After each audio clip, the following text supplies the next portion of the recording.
There are a ton of different ways for catchers to receive signs from coaches, whether that's some sort of number system, a wristband, or something more advanced. Finding a way to communicate pitches from coach to catcher and then catcher to pitcher is a very important aspect of the game. In today's video, we're going to outline the basics of what coach to catcher communication is and some of the evolving technology that is changing the game here. But before we jump into it, guys, if you enjoy the content you're seeing on this channel and you want to continue to see more of it, it'd mean a lot if you'd click that subscribe button. I'm a numbers guy, and only about 30% of the people who watch these videos are actually subscribed, so show your support by clicking the subscribe button down below. To begin with, let's start with catcher to pitcher communication. The inspiration for this video came when I was watching a John Boy video on the paranoia surrounding giving signs, especially when playing the Astros. You can see from this clip that even with no runners on base, Gary Sanchez is giving a series of signs. This method is used to try and disguise the pitch call through a predetermined system. Let's go through a brief example.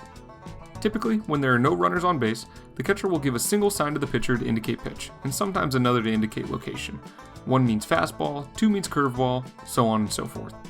However, when there's a runner on second base, that system needs to get a little more complicated because the runner now has eyes on the signs the catcher is giving to the pitcher. If you kept that simple sign system, the runner out there would have the ability to relay in the signs to the batter so that he would know what's coming, and we definitely don't want that. So to disguise your sign system, we do exactly what Gary Sanchez did in that last clip, show a series of signs. For example, he may throw down something like this. Prior to that inning, the pitcher and the catcher may determine that the second sign was going to be their hot sign. In this example, the catcher would be requesting a fastball.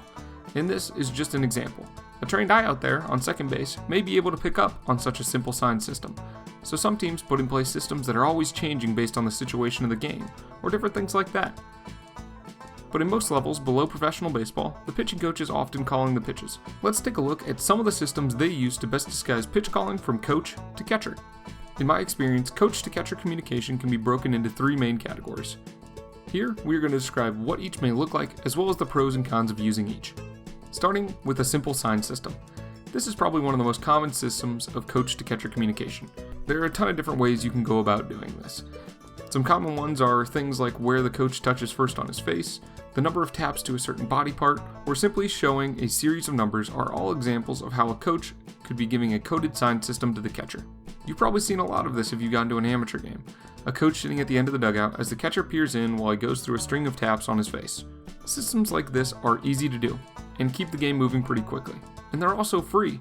But a trained eye in the opposing dugout may be able to pick all your signs, which, like I said earlier, would not be good. Next, we have the increasingly popular wristbands. By now, you've definitely seen a catcher set up behind the dish with a wristband on, and you've probably even seen teams using this for both their catcher and their pitcher.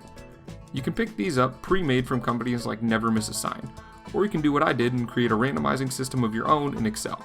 The way this system works is simple. The coach has a sheet in the dugout with numbers that correspond to the different pitch types.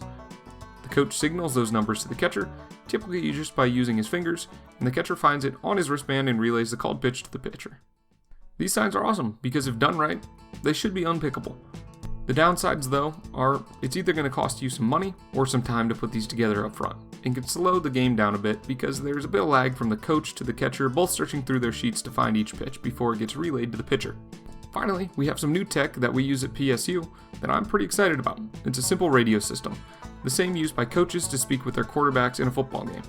The coach has a radio, and the catcher has an earpiece, and it's as simple as that. You can see in this picture that our catcher is wearing the earpiece in one of our scrimmages. It's attached to the receiver down here. You can see our pitching coach over there, and all he has to do is simply talk into the catcher's ear which pitch he'd like to throw and where. This system is awesome, because for one, it's unpickable. Nobody else can hear what's going into that catcher's ear. It's also super easy to use and super quick, because there's no wasted time digging through sheets to find each pitch. But it's going to cost you a bit more money than any of our other options here. So those are your options, but perhaps I missed something. If you've got another sound system that you think could help the community out, definitely let me know in the comment section. And if you're interested in hearing more about any of these systems, such as a breakdown of how I created my own catcher wristband generator for free, let me know down in the comment section as well. Now, we briefly touched on this in the beginning of the video, but there's one last thing I'd like to dive into here that is returning to where we started by looking at signs at second base.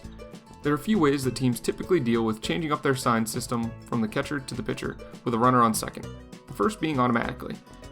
These are systems that are constantly changing by count, by innings, or outs, or really can depend on anything.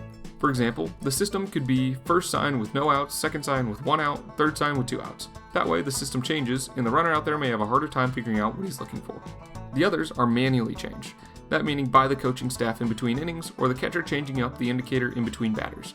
The cool thing about this is that it technically could be a combination of both the automatic signs and the manual signs together. The latest thing we've seen a ton of is the sign system in the hat. In that John Boy video I referenced earlier, we see Sanchez give Tanaka a number. He then looked inside his hat to figure out what new system Gary had just requested. Most likely that card looks something like this, where each number corresponds to a new system between the catcher and the pitcher. This is awesome, especially with the limits on mound visits to keep the game moving without having to stop the action and talk out each time you need to change signs. So, like we always do at the end of videos, let's cover my main takeaways from all this. Each team is going to have their own system of signs. That may just be the way you've done it for as long as you can remember. And all of these things are simply an effort to make sure the other team doesn't know what system you're using. This video can serve as a reminder to look at the process you're using and think to yourself what you could potentially do better to make sure you're not giving away pitches during the game. Sometimes games are decided by one pitch, so you want to make sure you're not giving any of them away. If you enjoyed this video, hit that like button and subscribe if you'd like to see more. Until next time, peace. Thanks for tuning in to today's video, guys. If you enjoyed, please hit that subscribe button. If you want to keep learning more, here's a video and a playlist that I think you'd enjoy checking out. I'll catch you in the next one.